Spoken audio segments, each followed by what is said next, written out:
Skidmore, Missouri is a town that some consider haunted by memories of terrible crimes. For the residents, though, Skidmore is a quiet little town tucked into the northwest corner of the state, and while bad things may happen, it's no different than any other small town in America. For one family, though, they may not share that feeling. Branson Perry was a driven, smart, and kind young man who had lived in Skidmore for most of his life. After his parents' divorce, he moved in with his father, Bob, who was suffering from several health issues. In April of 2001, Bob was hospitalized, and Branson invited some friends over to help get things squared away at the house, so that when Bob was released, everything would look good. Unfortunately, that same day, Branson would mysteriously vanish. Investigators found themselves 6 days behind a missing persons case in which almost nothing made sense. Throughout their investigation, they would examine the local drug scene, the behaviors of a convicted felon, and even the activities of those who Branson may have known and trusted. Both of Branson's parents have since passed away, going to their graves without knowing the truth of what became of their son, and to this day, the disappearance of Branson Perry remains one of the most frustrating and difficult unsolved cases in the state of Missouri. What happened to Branson Perry, and why, after nearly 20 years, has nothing conclusive been discovered? This is Trace Evidence, Episode 89, The Vanishing of Branson Perry.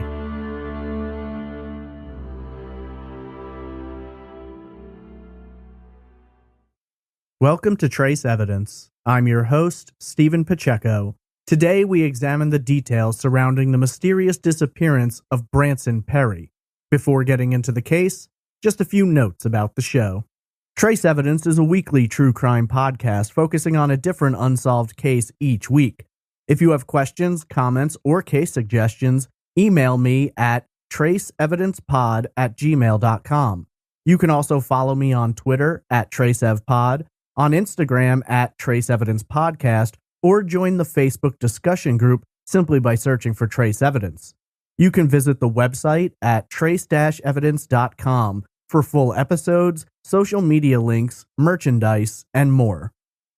As a final note, Trace Evidence is a complete one-man operation, so if you'd like to help support the podcast, please visit our Patreon page at patreon.com/traceevidence, where you can gain rewards such as stickers, pins, and other surprises.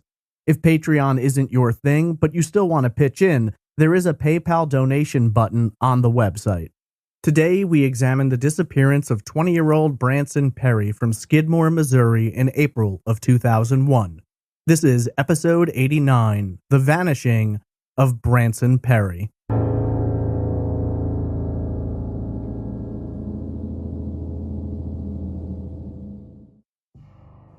Branson Kane Perry was born on February 24, 1981 to parents Bob and Rebecca, and they would raise him in the small town of Skidmore, Missouri. 3 years later, Branson would have a younger brother named Philip. Skidmore, located in the northwest corner of the state in Nottoway County, is perhaps beyond what we often imagine when we hear the term small town. As of the 2010 census, Skidmore had a population of just 284 residents, and according to public records, the largest the town had ever been was in 1910 when it reached 562 residents. As small as the town is, and getting smaller every year, you may know more about this town than you think. In most cases, the hometown of a victim, especially if it's the same town the victim disappeared from, sets the background, creates the atmosphere, and shows you a peek into their world. In the case of Skidmore, however, this is a town beloved by residents and speculated about by outsiders based on past crimes. Just 5 months after Branson's birth, Skidmore would become the scene of a public murder for which no one has ever been charged. Ken McElroy was known to everyone in Skidmore and has been commonly referred to as the town bully. Bully, though, may be too light of a description for a man who, through the course of his life, had been accused of child molestation, arson, statutory rape, burglary, cattle theft, and assault. McElroy, though, always found his way around these charges, with many of them never even reaching the courtroom. McElroy was indicted for crimes 21 times and only received a single conviction, mostly due to witnesses suddenly changing their minds about testifying usually after a visit from McElroy. McElroy's luck ran out in 1981 when he was finally convicted for shooting Skidmore local Ernest Bowenkamp, 70 at the time, in the neck the previous year. In 81, McElroy would appeal the conviction and get himself released on bond, and during this time he would ignite a firestorm of terror against the town. McElroy harassed and threatened anyone who he believed to be supporting Bowenkamp who had survived the shooting. On July 9th, McElroy burst into the D&G Tavern brandishing a rifle with bayonet attached, during which time he made multiple threats, including that he would kill Bowenkamp. Frightened and unsure of what to do, the residents of Skidmore arranged a town hall meeting with the sheriff to discuss what they could do to protect themselves. During this meeting, McElroy arrived in town and returned to the D&G Tavern for a drink. When word reached the townspeople attending the meeting, the sheriff suggested that they avoid direct confrontation with McElroy and instead consider forming a neighborhood watch program. After the meeting, the sheriff reiterated his advice and drove out of town. The people of Skidmore, though, had had enough, and they marched over to the tavern. There, McElroy sat drinking until he finally purchased some alcohol for the road, exited the tavern, and climbed into his truck, along with his wife, Trina. McElroy had met Trina when she was 12, got her pregnant at 14, and the teen later dropped out of school and moved in with McElroy and his former wife, whom he would divorce in order to marry Trina and bypass statutory rape laws, as then Trina would be the only person who could verify that the rape had taken place. Trina later tried to escape, along with McElroy's former wife, but he found them at Trina's mother's home and forced them to return with him. He later paid a visit to Trina's mother's home again, at which time he killed the family dog and set the house on fire. So after leaving the tavern and climbing into his truck, McElroy was shot and killed. Apparently, multiple shots were fired, and when all was said and done, McElroy had been hit twice from shots fired by two separate rifles. No one called for an ambulance, despite there being nearly 50 witnesses in the area at the time the murder took place. When police came to investigate, not a single witness reported seeing anything or having any idea who could have pulled the trigger. Trina was the only person to point towards the shooter, but no charges were ever filed, and afterward, Trina filed a $6 million wrongful death suit, for which she would ultimately receive a little less than $20,000. Now, maybe the murder of McElroy is one of those instances where, while you don't agree with murder, you may view this as a town defending itself against a lunatic, and that would be difficult to argue against, but this is only one instance. While the crime rate of Skidmore isn't exactly off the charts, I think it's the small town feel which makes the crimes feel much more heinous. Such as in October of 2000, less than a year before Branson Perry would vanish, when 25-year-old Wendy Gillenwater was brutally murdered by her then boyfriend, Greg Dragoo. The official autopsy report stated that Wendy had been stomped to death. Dragoo would receive a life sentence for this heinous crime, though Wendy's murder would hang over the town like a dark cloud. Between McElroy and Gillenwater, for being such a small town, Skidmore was earning a reputation. Things would only get worse over the next few years. Branson Perry was, by all accounts, a polite, kind, and caring young man. While bright, there does seem to be some implication that perhaps school didn't grab his attention, and his focus may have been on different activities. All in all, he was much of what you'd expect of a young man growing up in a small town. Branson was diagnosed with tachycardia, meaning that his resting heart rate was faster than average, with tachycardia being diagnosed in adults whose resting heart rate is above 100 beats per minute. Unfortunately, not a great deal of information is available about Branson's childhood, upbringing, and behaviors, though I have found absolutely nothing to suggest he was anything beyond what you might imagine as a Midwestern kid, growing up in a small town and dreaming of bigger things down the road. Branson would go on to attend Nottoway Holt High School, located in the nearby town of Graham, just 9 miles to the southeast of Skidmore. Branson graduated in 1999 and immediately went into working, picking up odd jobs around town. In her book, Baby Be Mine, author Diane Fanning touches on Branson's story in a few places and states that he had, after high school, worked both as a roofer and that he did maintenance for a traveling petting zoo. From most accounts, Branson appeared to have moved from job to job during this time of his life, sometimes working full-time and at other periods being unemployed, such is the life for many who graduate high school and are either unsure of their futures or unable to get where they want to go. One thing we do know about Branson's leisure time activities that paints a more vivid portrait is that he was physically fit and took good care of himself. According to his listing on the Charlie Project, Branson was both a weightlifter and a practitioner of Hapkido, a Korean martial art with its focus being primarily on self-defense. Students of Hapkido are trained to deflect an opponent's attack rather than to block, and students are taught joint locks, throws, and kicking techniques for both distance and close encounter fights. Branson was dedicated to the art and earned a black belt, suggesting he knew how to efficiently and powerfully utilize his 5'9", 155-pound frame. It's interesting, especially considering the details which surround his disappearance, as many believe Branson was capable of taking care of himself. Of course, Branson's heart condition had to be taken into consideration as well. Apparently, following his graduation from high school, he'd had intentions of joining the military, but his medical condition would disqualify him during a physical. The year after he graduated from high school, Branson's parents separated and divorced. In a 2000 interview with Missing Pieces, Rebecca Clino, having remarried, was asked about the divorce and its impact on Branson. She responded, quote, "I'm sure it was difficult. I mean, I always felt that we were fairly close family, but the divorce was on a friendly tone. I mean, Bob and I could still communicate and we could still talk, and so I mean, there wasn't a lot of anger and despair. In fact, Bob helped me move out, so it was done on good grounds. It was a mutual desire, I guess, if that's how you want to put it, mutual agreement that this is what we needed to do, and so it was okay, and the boys, Branson was old enough, he was out of school. We had one other son, and he was still active in school, and decided that he would live with me until after he graduated.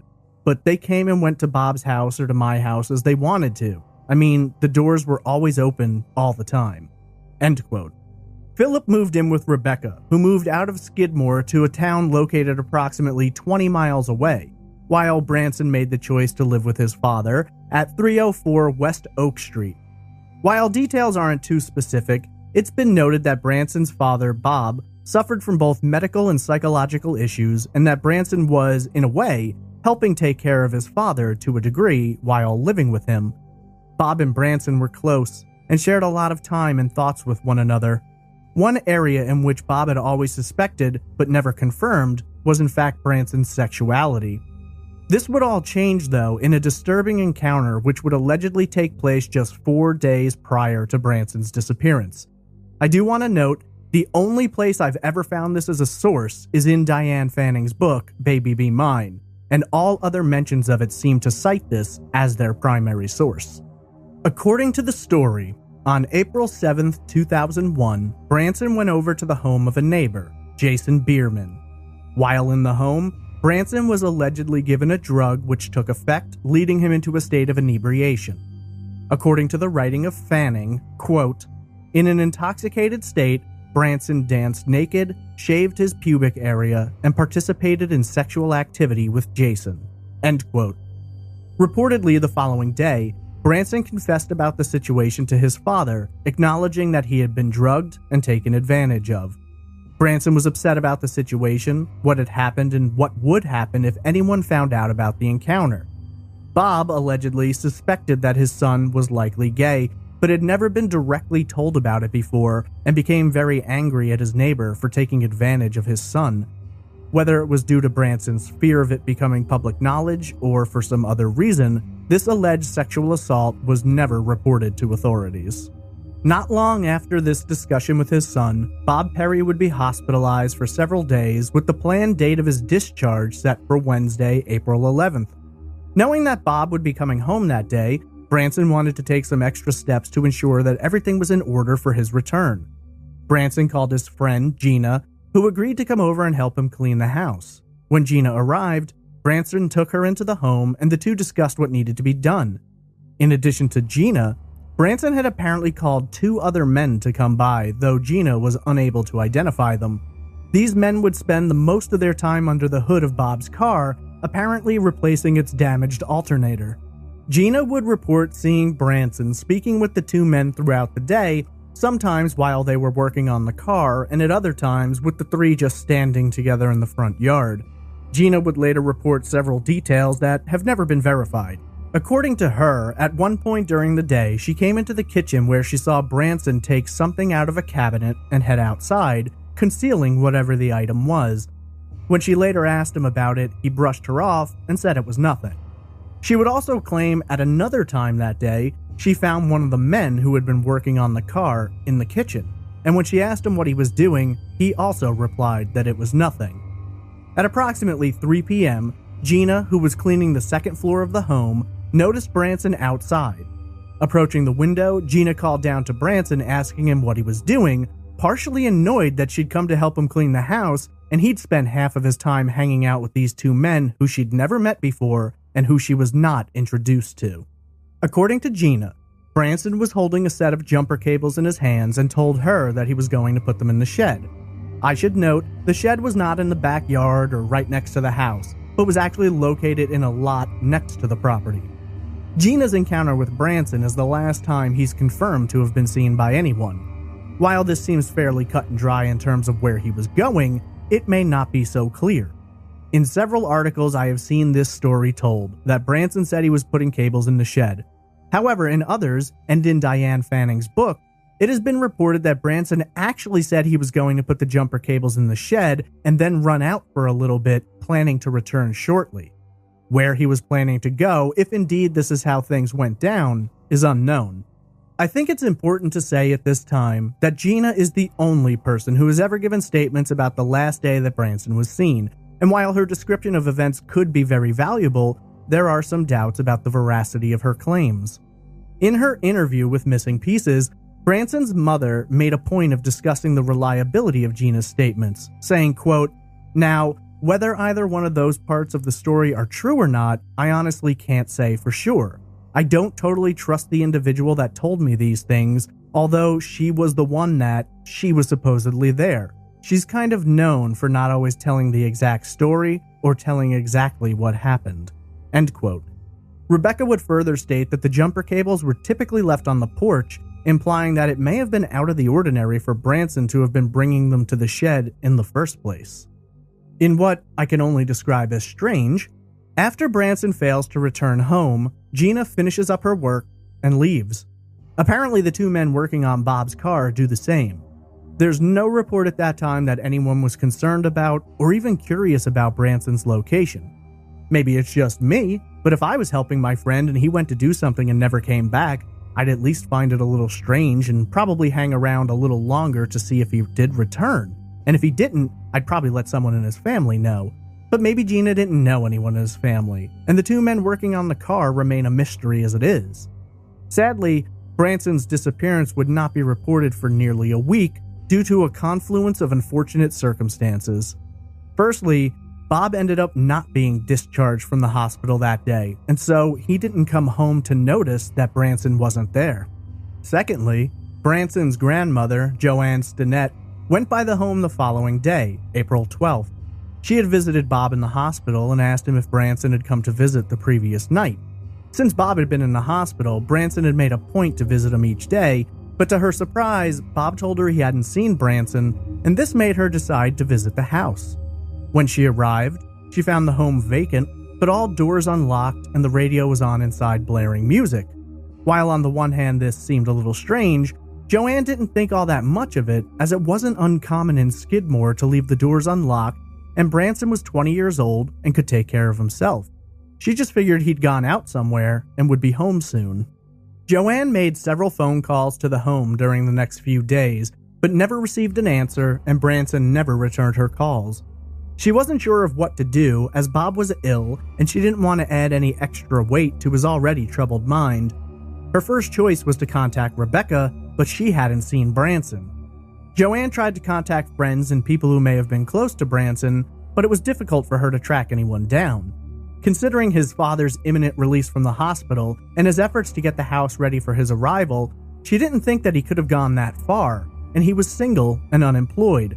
Not exactly a large variety of locations he could possibly have gone to.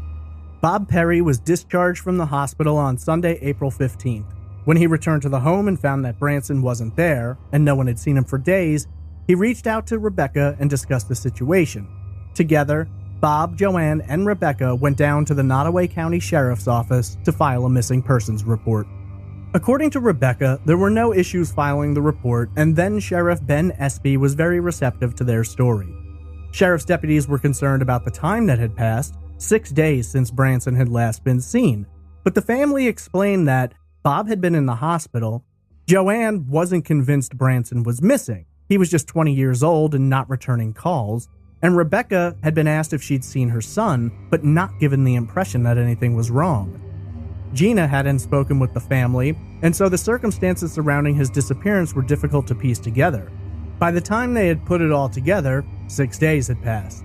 The sheriff's department's first action was to get Branson's image out to the media and to launch a search party where they would be assisted by the Missouri State Police and would begin at the Perry residence, slowly fanning outward, eventually reaching a radius of 15 miles. The 304 West Oak Street home is located essentially at the western edge of Skidmore, with the Perry home being one of the last houses located on the street before it transitions from pavement to gravel and eventually comes to an end at a private residence. Within close proximity to the home, there are farms, fields, wooded areas, and at the time, several abandoned buildings. Multiple ponds were examined, though nothing was found, and while authorities would have liked to have utilized tracking dogs, bad weather following Branson's disappearance would have destroyed any scent he may have left behind. Police had a lot of ground to cover, but the more ground they did cover, the less they seemed to find. A search of the Perry home found that, had Branson elected to leave, he had nothing with him. Bob was unable to point out a single item that was missing from the home, and authorities did locate Branson's wallet in the house, and his van was still at the home. Interestingly, police must have gotten to Gina and had been given the story about the jumper cables. In their search, they had gone through the shed and had been unable to locate the cables, which initially would suggest that Branson may have gone somewhere else with them or had been accosted by someone prior to arriving at the shed. A second search 2 weeks later, though, would find the jumper cables lying on the ground just inside the door of the shed, and according to authorities, they are 100% certain those jumper cables were not in the shed the first time they searched. Could they have simply missed the cables, or did someone bring them back, either to throw authorities off their trail or to toy with investigators? Unfortunately, due to the materials the cables were made out of and how many hands they had likely passed through, investigators didn't believe fingerprints could be recovered. Unfortunately, the searches had turned up no results. Joanne would later tell the Joseph News Press, quote, "Around town, we searched every oil well, every outside toilet. We searched everywhere that was possible for us to think that something could be there." End quote. With searches yielding no new leads, investigators began the long and thorough process of speaking with every person they could that either knew Branson, lived near Branson, or may have run into Branson at some point in time. 45 days after Branson's disappearance, investigators had already spoken with over 100 people. One of these people was Gina, and during subsequent interviews, she would reveal further information about Branson's life. According to Gina, Branson had recently begun smoking marijuana and experimenting with other drugs, up to and including amphetamines.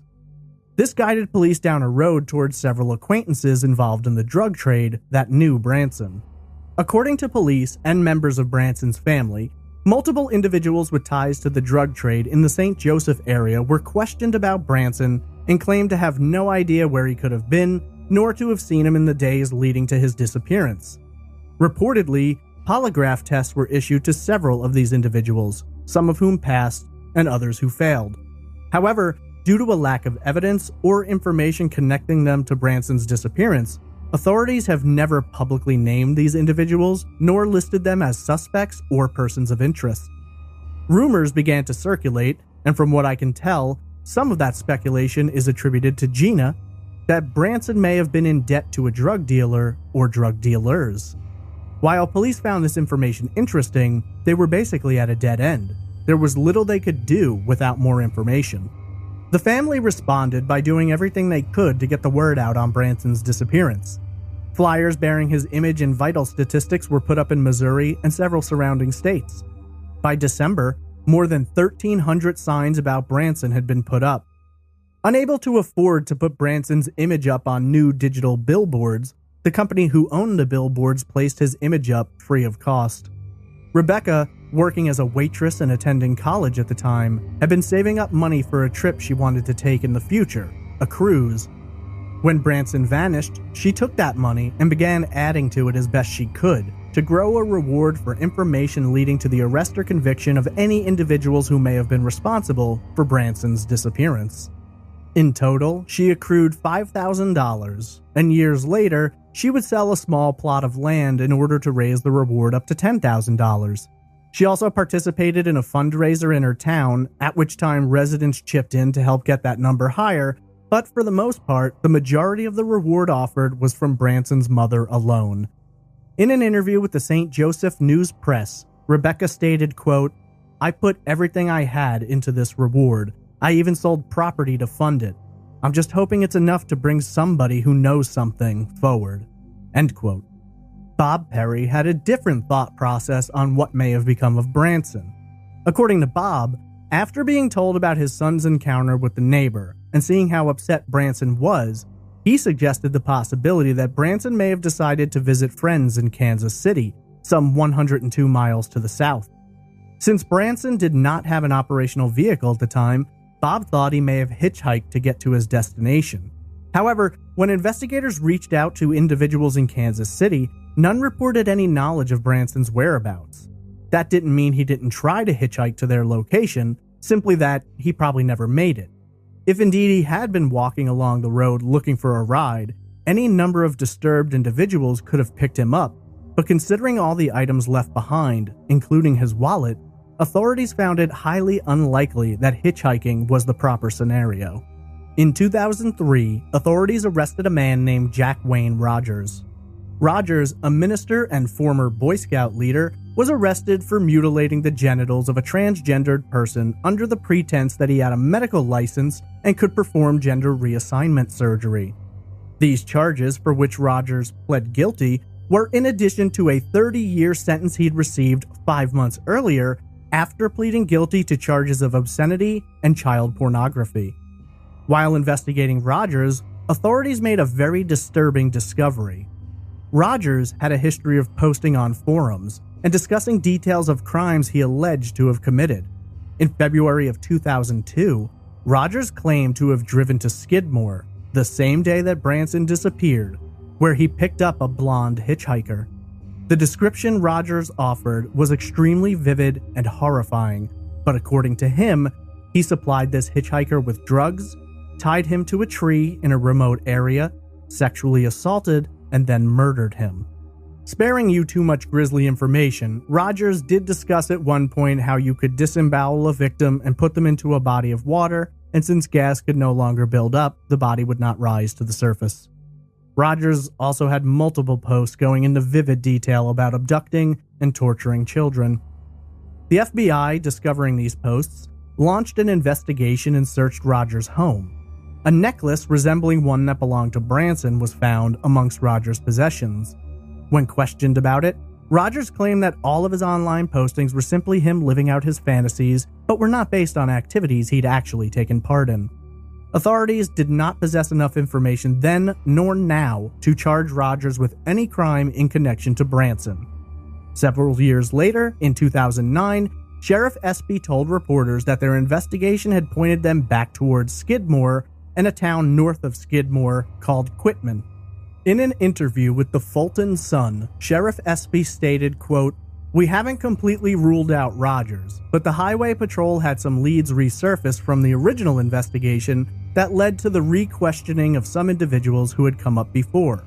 We spent about 2 days in the timber working on the notion that the body may have been moved close to a house, but at this point we've followed every lead and it still remains an open case." End quote. Quitman, a small town of less than 70 residents, was swarmed by investigators just east of Highway 113. According to the St. Joe News, in the end, investigators dug a 23-foot deep hole in an area that was 20 by 40 feet, but nothing related to Branson was found. Apparently, police had searched in the Quitman area previously, searching for a buried well on a farmer's land. Rebecca later stated that she did not believe Rogers was responsible for Branson's disappearance, nor did she believe that her son would hitchhike. Sadly, in that same year of 2004, Branson's father, Bob, passed away. Unfortunately, months later in December of 2004, another horrifying crime would touch Branson's family. Branson's cousin, 23-year-old Bobby Joe Stinnett, was viciously murdered in Skidmore. Bobby Joe had befriended a woman named Darlene Fisher through a chat room that focused on dogs. Bobby Joe, along with her husband Zeb, operated a dog breeding business in their home. Bobby Joe was pregnant at the time, and Fisher claimed that she was as well. After making arrangements to discuss the purchase of a terrier, Fisher drove over to Bobby Joe's home. According to an article in The Guardian, once alone with Bobby Joe, Fisher strangled the young mother-to-be before using a kitchen knife to cut her unborn child from her body. Bobby Joe did not survive, but her child did, and thankfully authorities were able to track down Fisher through her IP address.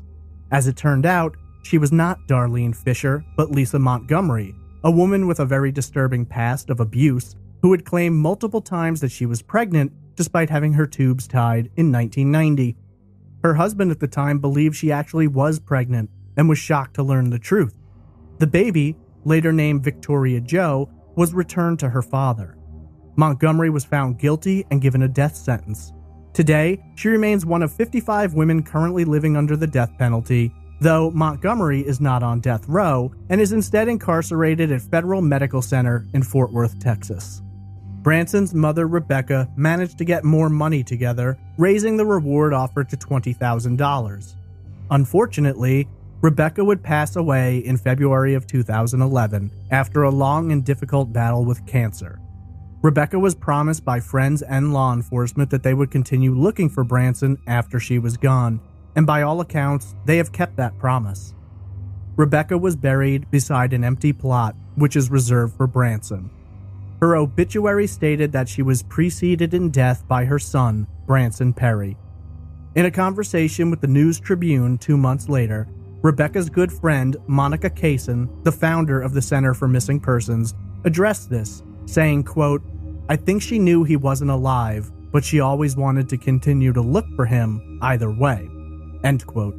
In the same article, Sergeant Roger Phillips of the Missouri State Highway Patrol said, quote, "Just because she is not here doesn't mean this train is not going to keep moving. It's about getting the truth." End quote. For the next 8 years, investigators would receive sporadic tips, which they would track and which usually did not lead to any breaks in the case. At one point, the family consulted with a psychic, who directed authorities to several locations, all of which were searched, none of which produced results. In April of 2019, the Nottoway County Sheriff's Office began posting about Branson on social media in hopes of drumming up new leads. New sheriff, Randy Strong, began examining the case shortly after his election. Sheriff Strong firmly believes that Branson's disappearance is connected to the drug trade. Branson's family is still unsure, wondering if Branson was even involved in using drugs or if it was another wild story. The last published statement made by Sheriff Strong doubled down on the drug angle though, with him telling the Atchison County Mail, quote, "It appears to be drug-related. There are certain individuals whose names keep popping up in it. I think it's time that we all put this together and come up with what we can and present it to the prosecutor for them to look and decide. Can we go forward if we don't have a body, or do we continue to look? Those are some tough decisions that we're going to have to make." End quote. I should note that, in this article, it's mentioned that Branson disappeared from a home which burned down just days after his disappearance. I haven't found this information anywhere else, but if that's true, that's yet another strange detail in this case. It's been just over 18 years since Branson Perry vanished from his home in Skidmore, Missouri. Nearly 20 years is a long time to go without any answers, and during that time, truly only 3 theories have ever gained much traction. The first theory purports that Branson, for some reason, may have decided to hitchhike, at which time he was picked up by Jack Wayne Rogers, who drugged him, bound him, sexually assaulted him, and then murdered him, only to go and write about it on an online forum. The second theory argues that Branson had likely been murdered by someone he knew, and authorities have stated that they believe Branson was lured into a trap by an acquaintance. For some, this man could be Jason Bierman, the neighbor who allegedly assaulted Branson. For others, it could be anyone in the small town of Skidmore. The third and final theory suggests that Branson, in some form or fashion, was connected to the drug trade, and either got on someone's bad side or perhaps fell into debt from which he couldn't escape, leading those drug associates to murder him. When last seen, Branson Kane Perry was described as being a Caucasian male, standing 5 feet 9 inches tall and weighing approximately 155 pounds. Branson has blue eyes and blonde hair. He typically keeps his hair short and sometimes shaves it off. There is a small scar on the upper part of his right cheek and a small scar on his left knee. Branson is right-handed, has had his wisdom teeth removed, and has had several fillings. Branson was described as last wearing shorts, a t-shirt, and possibly necklaces and/or leather straps with arrowheads on them. He was last seen in the vicinity of 304 West Oak Street, Skidmore, Missouri, on April 11, 2001. If alive today, Branson would be 38 years old, and age-progressed photographs are available. Branson's DNA and dental records are on file. He is listed in multiple online databases, and according to NamUs, 13 unidentified victims have been excluded by comparison. Typically, I would end the evidence section by discussing my feelings and my hopes for the case. However, today I think it would be best to read to you the words of Rebecca, written online in the years before she passed away. Her words are heartbreaking, as is this case. I have never been a person to ask for much.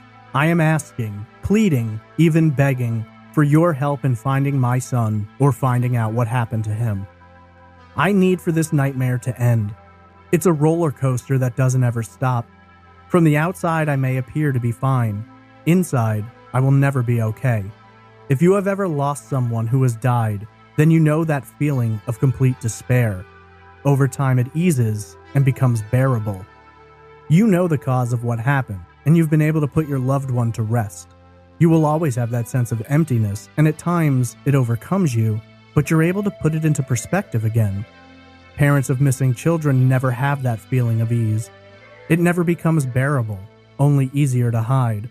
One minute you're okay and functioning. The next minute, something triggers inside and you plummet to the deepest ravine you could ever imagine and can't find any way out. It can be something as simple as a smell, a taste, a sound, a touch, and all the horror is there again. It never ends. Please, please, please, find it in your hearts to come forward if you have any information. You may think it is insignificant, but it may be the key link to answers.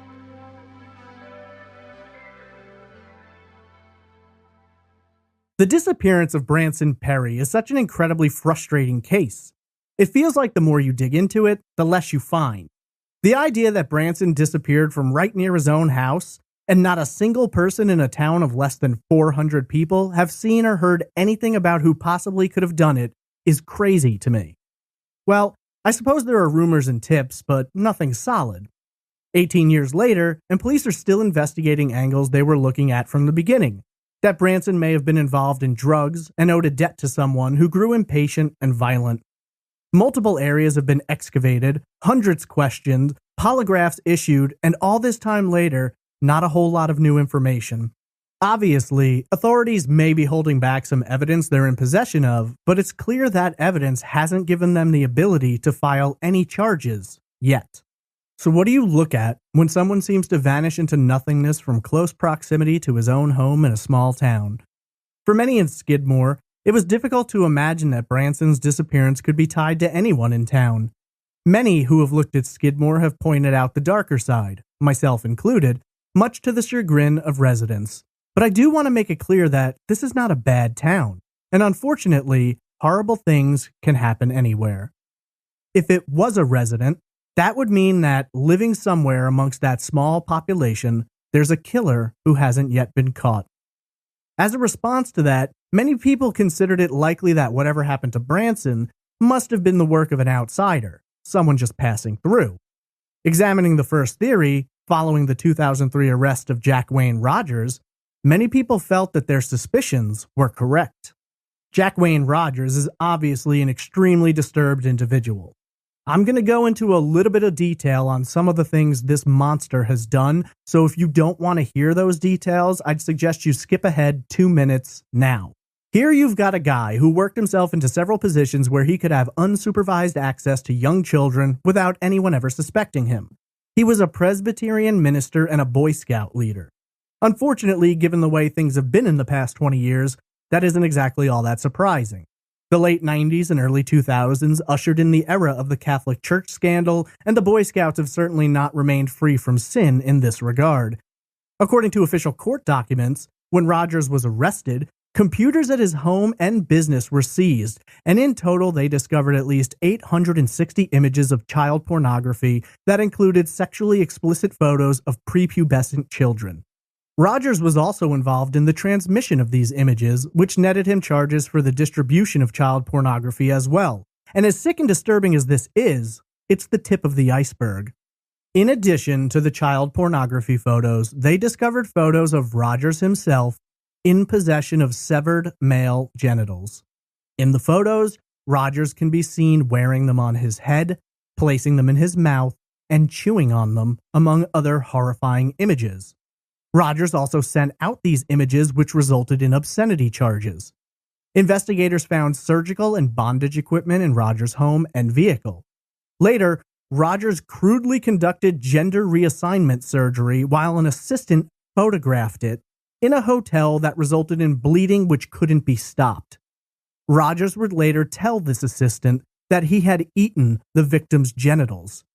Evidence does suggest this was not the first time Rogers had performed such grisly mutilation under the guise of being a trained professional. Oh, and let me add that in court, Rogers argued that his distribution of child pornography was, quote, a victimless crime. I think we'll stop the background there. If you wish to read more about the court proceedings, you can look up United States v. Rogers, number 04-2563. I will also provide the link in my sources. Sources, huh? What a concept. What ultimately led to the connection between Branson and Rogers was Rogers' own writings online, where he, in vivid and disturbing detail, described abducting, drugging, torturing, raping, and murdering a blonde-haired young man he picked up in Skidmore on the same day that Branson went missing. Apparently, this was the kind of story Rogers liked to share online, especially in a situation where he was with someone who would go along with his act, ask him questions, and praise him for his sick and depraved acts. The problem is, there's no actual proof. I know it's easy to say that Rogers is a monster, and I am by no means arguing against that, but authorities sort of had their hands tied. Rogers denied any connection to Branson, claimed the story was nothing more than fantasy, and that he'd never committed any of the acts he'd written about. FBI agents did recover a necklace from Rogers' home that resembled a necklace which belonged to Branson, but they were unable to prove the necklace was one and the same. And so, while much of the information seems to add up, it's mostly circumstantial and not enough to actually charge Rogers with the murder of Branson Perry. It is difficult to dismiss it, though, isn't it? What are the chances that this guy just happened to describe all these details about a man who matched Branson's description taken the same day Branson disappeared? Well, Rogers spent his time in Fulton, Missouri, 250 miles from Skidmore. Branson's story for a period of time was big news in the state, and so it isn't impossible to imagine that Rogers could have read about the story and then used it for the basis of one of his fantasies. We just can't say for sure which way it is, and Rogers certainly isn't talking and remains steadfast that he played no role in Branson's death and knows nothing about what happened to him. As frustrating as that is, and as difficult as it is to accept, there's nothing that can currently be done to prove a connection unless further evidence or Branson himself is found. I'd say given Rogers' history, the photos, and horrifying acts he committed, it may be short-sighted to rule him out completely, and it seems that investigators agree, for the most part. The last information I could find was that while the investigation has turned another way, Rogers is not completely ruled out. So I guess all you can do is try to figure out how Rogers would have gotten his hands on Branson. It doesn't seem likely that this guy could have just grabbed Branson on his way to the shed with the jumper cables without anyone noticing. Not to mention, How did Rogers even get there? He just drove around this small town in hopes that he'd see a young man to abduct? Now, Rogers, in his story, claimed that the man was hitchhiking, and while Rebecca does not believe her son would have gone hitchhiking, his father did suggest the possibility that Branson may have tried to hitchhike to Kansas City. That seems to be the most likely possibility here, though why Branson would go hitchhiking to meet friends without telling them he was coming and while leaving behind his wallet and all of his personal belongings is a scenario I don't have the logical explanation for. Personally, I think Rogers is a sick and twisted monster who I hope remains behind bars until he draws his last breath. However, there are many who believe that if Branson was taken by anyone, it had to be someone he knew and trusted rather than Rogers. Otherwise, he would have fought back, and he knew how to handle himself. And that leads us to our second theory. Many people have argued that Branson had to have been lured into a bad situation by someone he knew. Not a whole lot of suspects have been mentioned in this category, though, with the most frequently named being the neighbor who allegedly drugged and assaulted him, Jason Bierman. I did read one article, though I could not find a corroborative source, which claimed that Bierman moved away shortly after Branson's disappearance. If that's true, it seems a little suspicious, but given that authorities were told about what had happened, it seems unlikely they wouldn't have spoken to Bierman and questioned him about Branson. That's not to say he would have admitted to anything, but his name has never come up in regard to the investigation. I think given the story that has been told, he certainly would have had some motive to commit this crime, but the problem I have is, how likely was Branson to go along with him anywhere? I guess the circumstances could be different from what we imagine. Sometimes people make weird choices or are simply manipulated by someone who is skilled and charming, or maybe this guy had a weapon. Maybe this guy told Branson he wanted to apologize, or he did apologize and asked for help. Any number of scenarios could have been involved to get Branson over to his place, at which time anything could have happened. I mean, this guy had allegedly already drugged and assaulted Branson on at least one occasion. It isn't difficult to imagine he could have done it again, but there's little to work with here, and there are others to look at. Now, we don't know who the two guys were working on the car the day Branson disappeared. Frankly, we don't even know how much of the story of that day is true, considering that Gina does not appear to be that much of a reliable source, and over all of these years, I couldn't find a single article in which this Gina has actually interviewed or volunteered any public information. Her conversations were restricted purely to the family and investigators, and every time they talked, she seemed to throw something new in. From Branson taking jumper cables to the shed, to a guy being in the kitchen, to Branson allegedly smoking weed and using amphetamines. I'm not saying her story is untrue, but I am saying it wouldn't take much to poke holes in it. At this time, I'd like to say, if Gina is out there somewhere, I would love to speak with you. If you know Gina, feel free to contact me, as I'd love to get in touch with her, but I doubt she wants to get in touch with me. So really all we can do here is ask, could Branson have been abducted and murdered by someone he knew? Yes. The jumper cables have always fascinated me. How authorities say they were not there the day they began searching, but then they showed up 2 weeks later. If you had abducted Branson and the jumper cables came along for one reason or another, why the hell would you bring them back? It's never made any sense to me. It feels like someone toying with investigators, but at the same time, part of me wonders if they weren't just missed during the first search. I know that seems unlikely, but I have to examine some other possibility, as the jumper cables make no sense to me whatsoever. Also, I don't know about you, but I keep my jumper cables in the trunk of my car, not in my shed. So, just from the day of his disappearance, you've got Gina, two unnamed men who were working on Bob's car, and the possibility of Jason Bierman, let alone Rogers. Gina doesn't report seeing anyone other than the two mechanics. Of course, I suppose she could have missed something, especially if she were experimenting with marijuana and amphetamines at the time she was at the house. What really bothers me about this is that this is a town of less than 400 people, and Gina can't identify by sight the two men who were working on the car. She'd never met them before, and I suppose has never seen them since. They don't necessarily have to be from Skidmore, they could have been from a neighboring town. And maybe Gina really didn't know them, but it's always been bizarre to me that we've never heard anything else about them. No names, no interviews, nothing. You'd imagine if you were working on the car of a friend's father, and the same day that friend disappears, you might want to contribute to search efforts or give an interview or do something beyond just closing the hood, driving away, and never looking back. Ultimately, a lot of this comes down to motive, and for the most part, we don't have a motive of why anyone would have done something to Branson. We know Bierman could have had a reason to want to do something, but beyond him, we've got nothing. I suppose an argument could have taken place, or if Branson truly were using drugs, he could have been out of it, or a friend could have been out of it, and almost anything could have happened, though none of this explains why Branson would disappear in that specific moment. Of course, we do have to look at Gina's story and acknowledge that she also claimed he said he was going somewhere and would be back later. If that's true, then the possibilities of where he could have gone, who he could have run into, and what could have happened are a bit more expansive. One motive, which has come up a lot, is the possibility that Branson had issues with drug dealers, and that leads us into the final theory. Almost since day one, authorities have focused on individuals in the drug trade that Branson knew.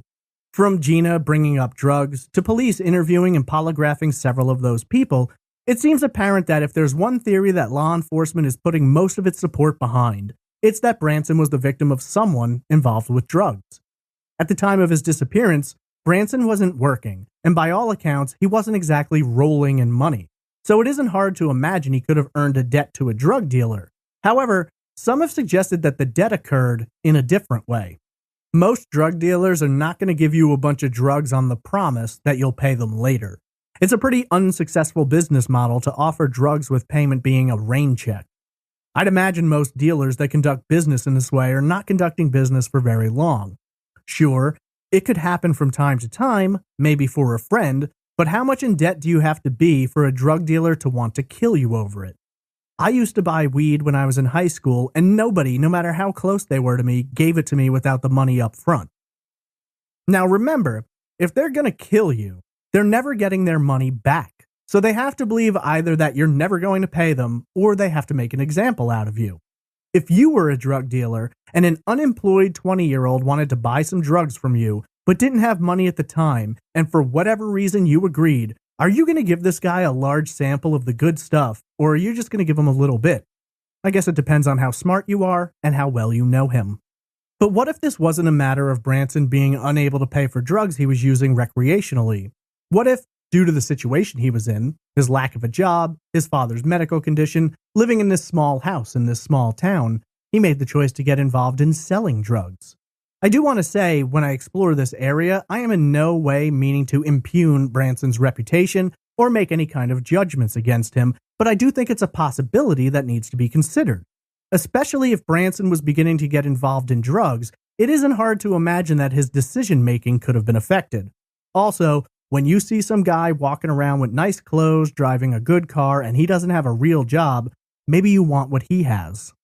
So, just to play devil's advocate here, let's imagine that Branson cuts a deal where he's going to be given a certain amount of a particular drug, he's responsible for selling it, from the profits he pays back his dealer, plus some profit, and Branson gets to keep the leftovers. That's how this often works. However, there are those who are not going to give you product unless you pay in advance, and obviously that's not something Branson could do. It just seems more likely to me that if you're a drug dealer and you're so pissed that someone owes you money that you're willing to commit murder, it's more likely a large sum than a small one. Unless, of course, the dealer himself is tweaked out of his mind, and then who knows what he's going to do. I've seen it suggested in some places that Branson could have owed money to multiple dealers, and that would certainly open the door to more danger, especially if those dealers knew each other and talked. While we can't prove the reliability of her statements, we also can't ignore that Gina said when she was in the kitchen, she saw Branson taking something out of a cabinet and then going outside. When she asked him what it was, he said nothing. Later, she sees one of the unknown mechanics in the kitchen looking around, and when she asks what he's doing, he says nothing. Gina sees Branson for the last time after both of these kitchen encounters. Is it possible that Branson either had drugs or money, and when he allegedly told her he was going somewhere but would be back soon, that he was either meeting up with a dealer or perhaps even someone he was planning to sell to? That's an angle you can't get to unless you consider the possibility that Branson could have been dealing. Everyone always looks at this and says, a dealer totally could have done this. But what if Branson was dealing and someone told him they wanted to purchase all that he had? So he gets a ride over there with the two mechanics, or he walks. And when he arrives, he meets someone who brandishes a weapon and tells him to turn over the drugs. Now, the guy could have intended to kill Branson from step one, Or maybe he was going to let him go, but Branson tried to fight back. That's purely speculative, but it's not something that can be dismissed out of hand. Obviously, the drug theory has a lot of weight behind it, but I also wanted to add something I haven't seen mentioned anywhere. By Branson's father's account, his son was either gay or bisexual. I don't know what the gay scene is like in Skidmore, but since he wasn't fully out to his family, it's possible he was involved in relationships or hookups with someone they didn't know about. I don't know where you'd look when it comes to that possibility, but I don't think you can completely ignore this possibility that he could have been in a relationship or had been dating someone previously and things went bad or someone got jealous. Maybe Branson did say he was leaving and would be back, and maybe he was going to visit someone he didn't want anyone to know he was visiting. It's possible. So you've got basically these three theories, and for the most part, you can make any of them fit this mystery. You could see Branson being the victim that Rogers wrote about. You could see someone he knew or a former lover doing something horrible to him for reasons unknown, or maybe to stop him from reporting an assault to the police. You could also see Branson getting into debt with a violent dealer, or perhaps himself being robbed by a buyer. In a lot of missing persons cases, you find yourself in a corner with absolutely no idea, no suspects, no theories, nothing that makes any sense. It's as if the person just vanished into thin air.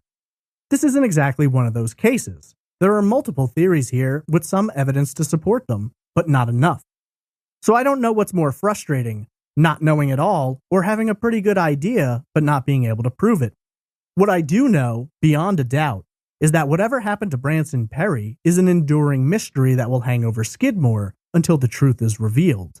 Branson's parents passed away before they could learn the truth or find Branson, or at least be given the closure to be able to put him to rest. An empty plot remains beside Rebecca's grave, where Branson will rest someday, if he is ever found. While we don't have the answers, there is one truth that cannot be denied. Someone, somewhere, knows exactly what happened to Branson Perry. Whether it's the person responsible, someone that person told, or someone who witnessed something they've never come forward with. It's too late now to assuage the grief of Branson's parents, but it's never too late to do the right thing and give him the ability to be put to rest beside his mother. You don't even have to give your name. You can call in an anonymous tip, send an anonymous email, an anonymous letter. 1 or 2 sentences that would take 10 seconds out of your day could provide relief to the remnants of a family who will otherwise always wonder what happened to Branson Perry.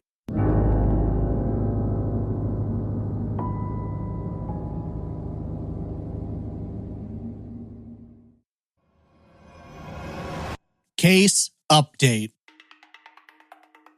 In May of 2024, the Nodaway County Sheriff's Office told local media that they had called in assistance from the FBI in regard to Branson's disappearance more than 23 years after the 20-year-old was last seen alive. Captain Austin Hahn informed Fox 4 News that they received a new tip in this case, and they were hoping that the federal agency would be able to utilize their access to advanced procedures and technologies to assist in running that lead down. Captain Hahn explained, saying, quote, "We feel like it's a good tip, so we want to invest in it. The FBI has a specific resource to provide. They have specialized resources to provide that we do not." End quote. While the specifics of the tip were not revealed at the time, Captain Hahn did reveal to reporters that the nature of the tip includes a well located in Quitman, an unincorporated community 6 miles north of Skidmore. According to Hahn, this was not the first tip they received from the community, nor the first one which had them focusing in on an area in Quitman. Retired police officer Michael Kurz reported that 2 individuals were questioned thoroughly about this case back in 2009. Both of those men pointed out particular locations at which they alleged Branson's body could be found. According to Hahn, though these locations were investigated by law enforcement and digs were conducted, they did not find Branson's body, but they did find evidence that something at some point had been buried there. Hahn explained, quote, "Law enforcement agencies dug up a plot of land and didn't find Perry's remains, but they did indicate that the earth was disturbed there. They did think that probably something was there before, and they could not find it at that time." End quote. Hahn would not confirm what exactly they hoped to find with this new search effort based upon the tip they had received. However, the investigator was quick to note that with so much time having passed, their best chance of solving the case would be with the assistance of the local community. It is still believed that there are people who either know what happened to Perry, who was responsible, or where his remains may have been concealed. According to former investigator Kurz, the case has drastically changed since the early days. He explained, quote, "They're looking at this case now as not a missing person anymore. They're looking at it as a homicide. Branson was a very well-liked kid. He liked everybody. Everybody liked him. He liked to lift weights, enjoyed the outdoors. I think it would mean a whole lot to the community if there was a resolution to this one." End quote. On the evening of Tuesday, May 14th, local law enforcement officials cordoned off and began making preparations for a dig at an unspecified location in Quitman, notably not the same area which had previously been searched. A specialized team of FBI agents was scheduled to arrive on Monday the 20th, but did not appear in Quitman until 2 days later on Wednesday the 22nd. Law enforcement was assisted by Nodaway County Road and Bridge crews who provided and operated excavation equipment at the site. Not much is known about the specific target of the search, nor the tip which led law enforcement to that location. With the case still being an open investigation, Captain Hahn was limited in what he was willing to share. According to investigators, their search of the targeted area lasted for a little more than a week, but was concluded by late afternoon on Wednesday the 22nd, and it does not appear that anything major was found.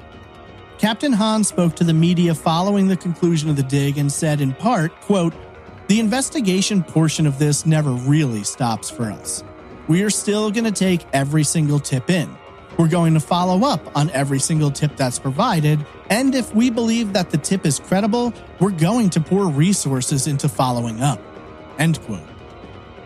1 month later, in June of 2024, law enforcement noted that the new tip and search appeared to have revitalized their efforts, and they were once again receiving information from the community. According to former investigator Steve Whittington, the case's first lead investigator, they didn't initially think foul play was involved. What blew Whittington's mind was not so much the absence of evidence, but the utter silence most of the people they interviewed appeared to be steeped in. Whittington explained, saying, quote, "We just went talking to people and just looking around, put out alerts and what have you, put out a missing person thing on him, and we never got any response at all back from that."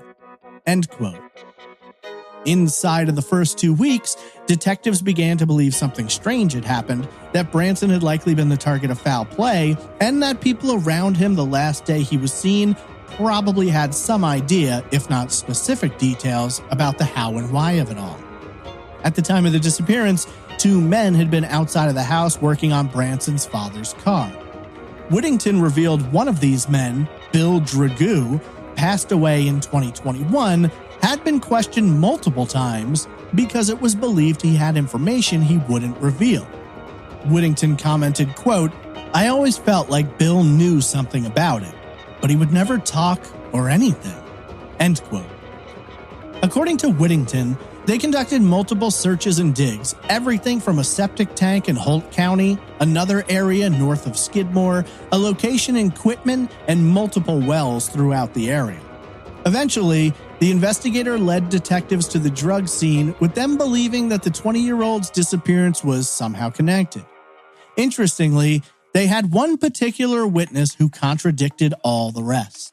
While everyone reported that Branson was last seen at his father's home in Skidmore, this other witness placed him as last alive at a home just east of Quitman. Whittington was quite blunt when speaking to the Maryville Forum, saying, quote, "I'm sure this is all tied to drugs." End quote. Jenna Crawford is one of the last people to see Branson alive and was present at his father's home the day he disappeared. Statements she has made have caused some confusion for investigators, as there is some debate about which pieces of information came directly from her personal experiences and which pieces are second or even third hand. Author Diane Fanning wrote a book about the murder of Branson's cousin, Bobby Joe Stinnett. The book, entitled Baby Be Mine, The Shocking True Story of a Woman Who Murdered a Pregnant Mother to Steal Her Child, includes discussion of both Branson and his friend Jenna Crawford. In the book, Fanning claims that Crawford, when speaking to police, stated that both she and Branson used marijuana and amphetamines. This coalesces with multiple tips that have pointed investigators towards that house east of Quitman, which was known as the place to store drugs for a period of time surrounding the disappearance. According to Darren White, a Nodaway County Sheriff's deputy in 2001, who was later sheriff from 2009 to 17, said that he was on duty the day the house in question burned to the ground. Though he could not be 100% certain, he told the media that he received tips and information about Branson being seen at that house after he was thought to have disappeared. Interestingly, White claimed that while Branson was missing at the time the house burned down, he had not yet officially been reported to law enforcement as such. White believes the fire took place between the Wednesday Branson was last seen and the Monday when he was reported missing. He does not believe that the fire was a matter of coincidence or happenstance, noting that the blaze was likely done to cover up evidence. He explained, saying, quote, "The best theory is that house is where he was actually murdered. That's the best theory, that he was murdered in that house, and that ultimately, of course, when the house was destroyed by fire, any possible evidence that might have been there would have been destroyed in the fire." End quote.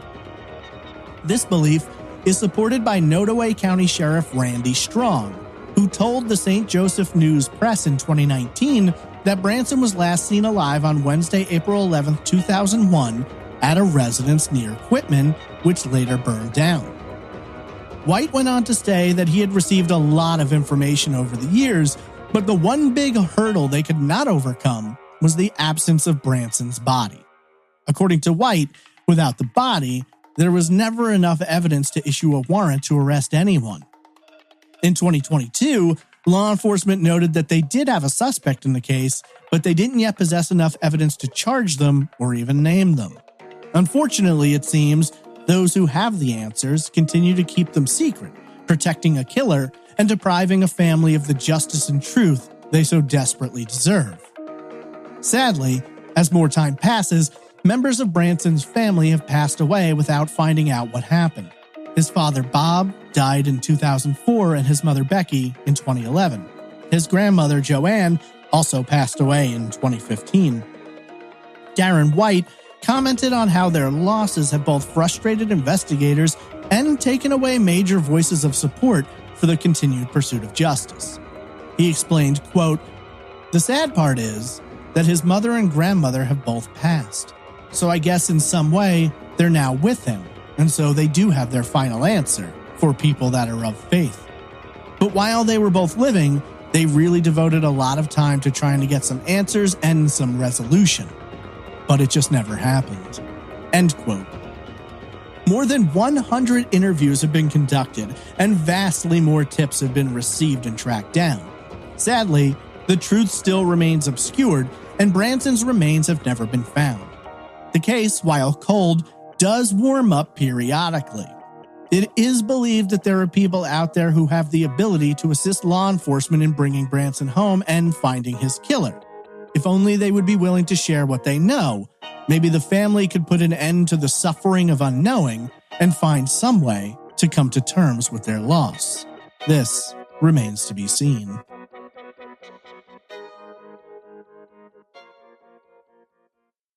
If you're looking for more information about the vanishing of Branson Perry, there are many news articles and websites discussing his case.